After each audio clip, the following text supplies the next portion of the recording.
What's here, y'all? Welcome back to Right at the Wire. Well, Keeneland finally put out their past performances so we can take a look at the Bluegrass Stakes. It's a grade 1, 100 points to the winner for the Kentucky Derby. It's the 10th race on the card, running a mile and an eighth for 3-year-olds. And I'll tell you, this is a really interesting field.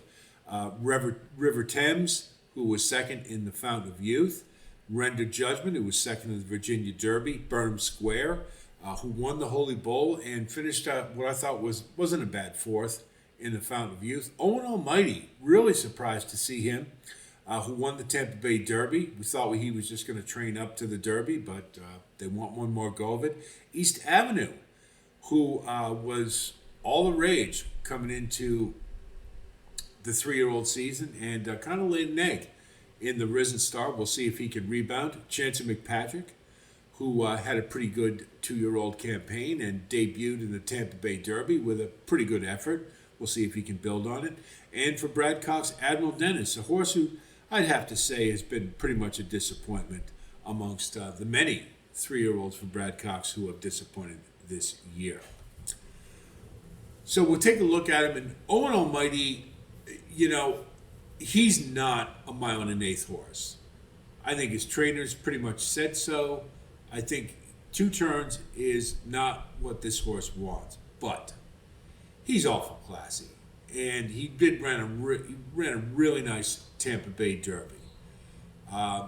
He brings it every single time, and sometimes horses can outrun their pedigree and just hang in there based upon class and heart alone.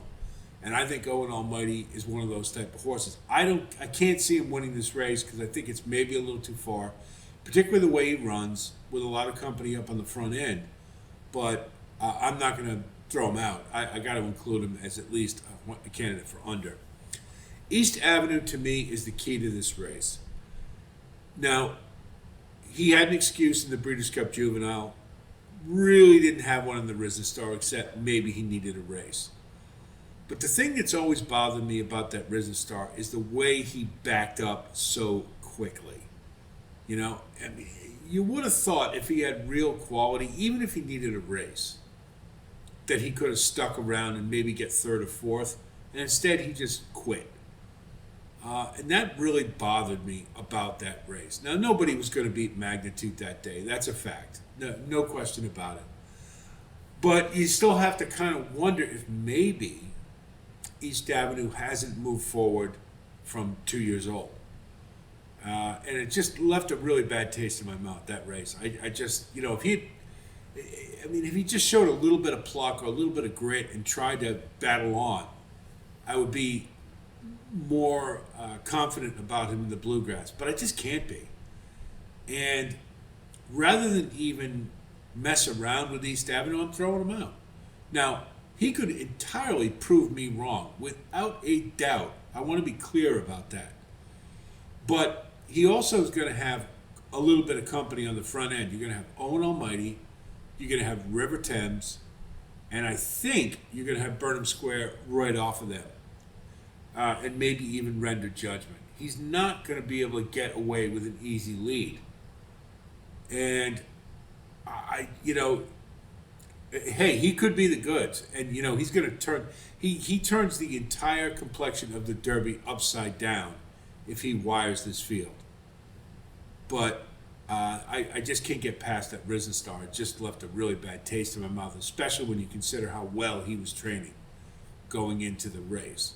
So again, I'm just not even going to deal with him. I'm tossing him. River Thames, he doesn't want 2 turns. He's by McLean's Music. Gulfstream, yes, you can outrun your pedigree. You can go farther at Gulfstream than you can at other tracks. And I thought he ran a really nice Fountain of Youth. He's a good horse. He's got plenty of class and plenty of talent. But now you're at a mile and an eighth on a track that isn't necessarily as friendly as Gulfstream to horses with questionable pedigrees. Moreover, you've got horses up on the front end who are all going to be jockeying for it.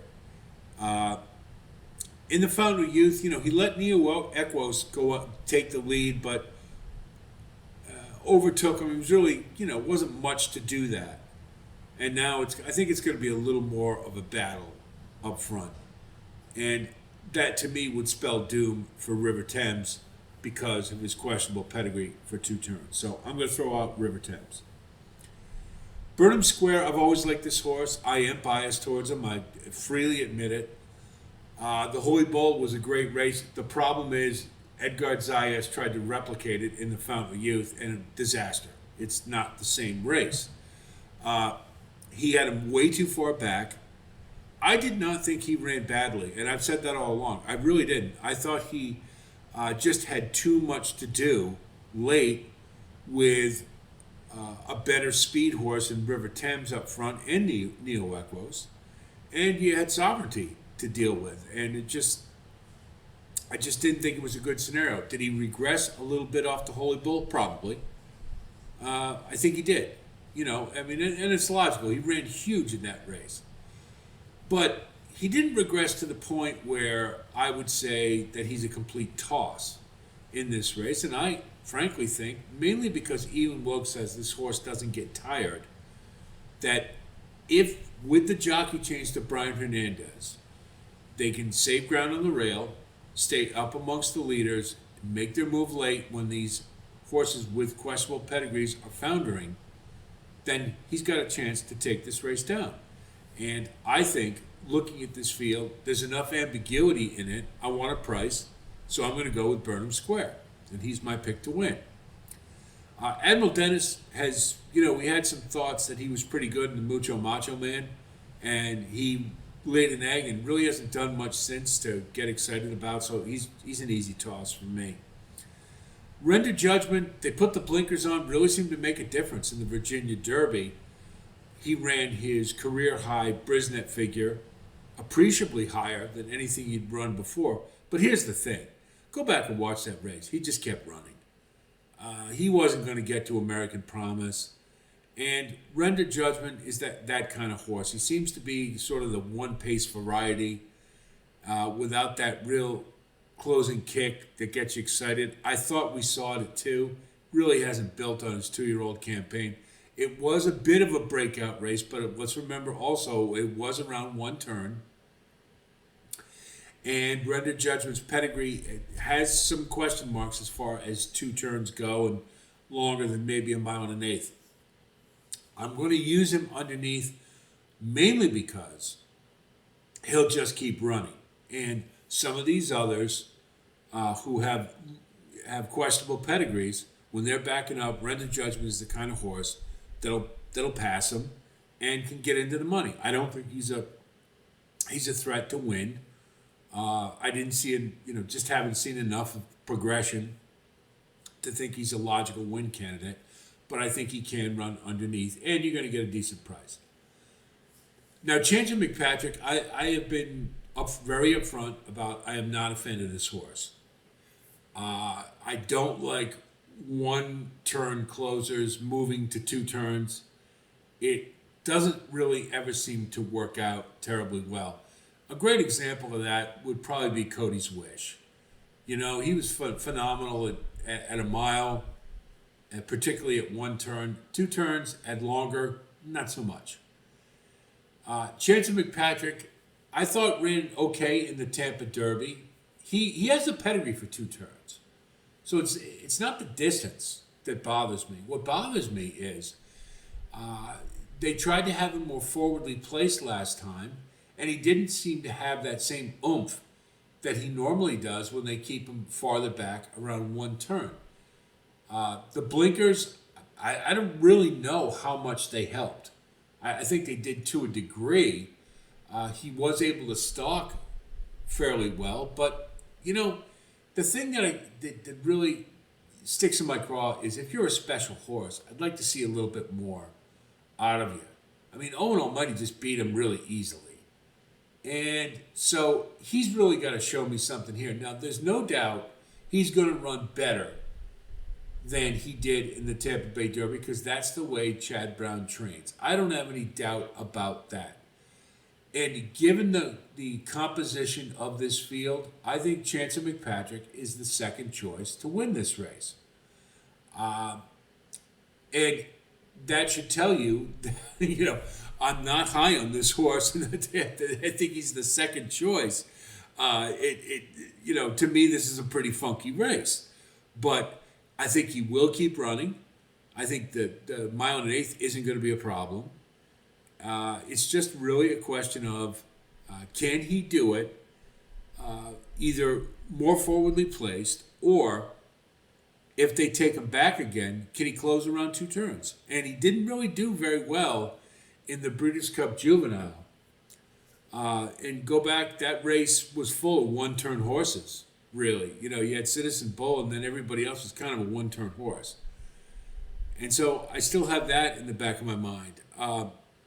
But, again, this race, this field, yeah, he's got a chance.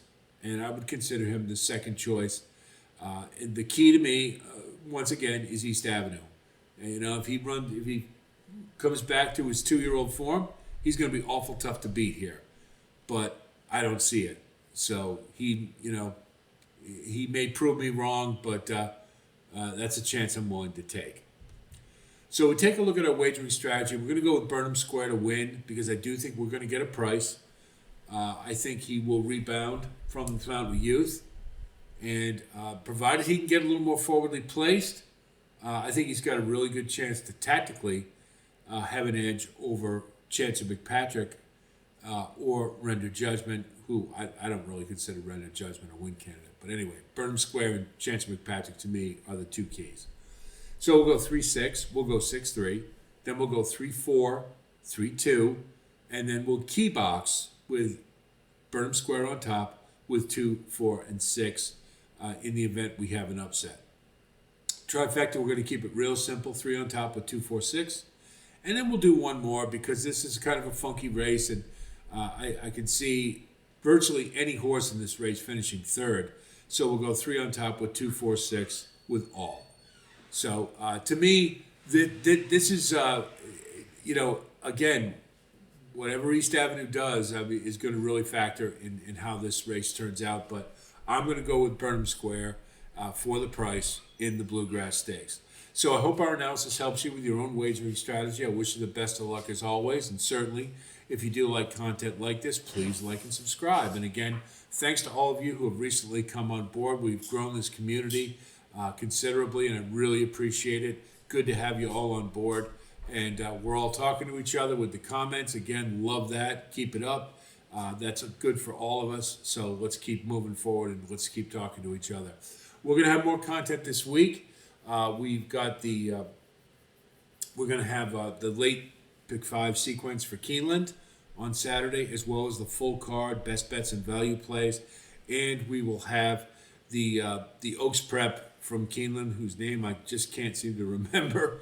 But we will cover that as well. So plenty more content.